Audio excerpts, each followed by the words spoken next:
तमाम देखने और सुनने वाले अहबाब हज़रात को सैयद इमरान बास की तरफ से अस्सलाम वालेकुम।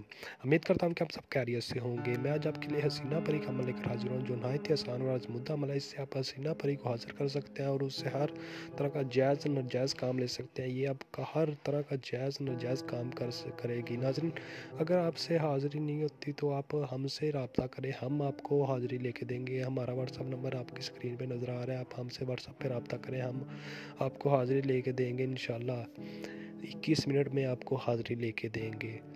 और हम तो तमाम नए आने वाले दोस्तों से एक छोटी सी गुजारिश है, अगर आप हमारे चैनल पर न्यू है तो हमारे चैनल को सब्सक्राइब कर दें और साथ में घंटे के बटन को दबा दें, ताकि हमारी नई नई वीडियो आपको नोटिफिकेशन के साथ मिलती रहे। चलिए जी, अमल की जानिब बढ़ते हैं। तो आपने एक वाइट कलर का पेपर ले लेना है। वाइट कलर का पेपर लेके आपने उसके ऊपर ये नक्शा लिख लेना है। ये नक्शा आप जब लिख लेंगे तो आपने एक कब्रिस्तान में चल जाना है। असर के टाइम ये अमल होगा। असर के टाइम आपने ये नक्शा लिख के आपने कब्रिस्तान में चल जाना है। कब्रिस्तान में ये 2 पेपरों के ऊपर आपने लिख लेना है। 2 पेपरों के ऊपर जब लिख लेंगे, आपने एक पेपर जला देना है वहाँ पर बैठ के, और दूसरा दफन कर देना है।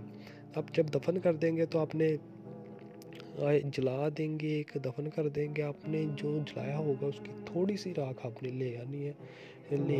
उस तकिए के नीचे, सराहने के नीचे आपने ये थोड़ा सा रख लेनी है। जो आप थोड़ी सी लेके आए होंगे, बिल्कुल थोड़ी सी, आप वो राख उसकी रख लेनी है और आपने सो जाना है। इंशाअल्लाह परी की, हसीना परी की हाज़िरी होगी। वो आपसे पूछेगी आपने मुझे क्यों हाज़िर किया। वो इंतहा की खूबसूरत परी है। वो आपसे पूछेगी आपने मुझे क्यों हाज़िर किया है। अगर आप उससे हम बिस्तरी करना चाहते हैं, वो आपके साथ हम बिस्तरी करेगी। अगर आप कोई और काम लेना चाहते हैं उससे, वो आपका वो काम करेगी। जो आप उसे बोलेंगे वो आपका हर तरह का काम करेगी। तो नाज़रीन, अगर आप उसे दोबारा हाज़िर करना चाहते हैं तो आप उसी से अमल लिया करें कि हम आपको दोबारा कैसे हाज़िर कर सकते हैं। तो वो आपको बहुत छोटा सा अमल बताएगी और वो उसी छोटे से अमल से हाज़िर होगी।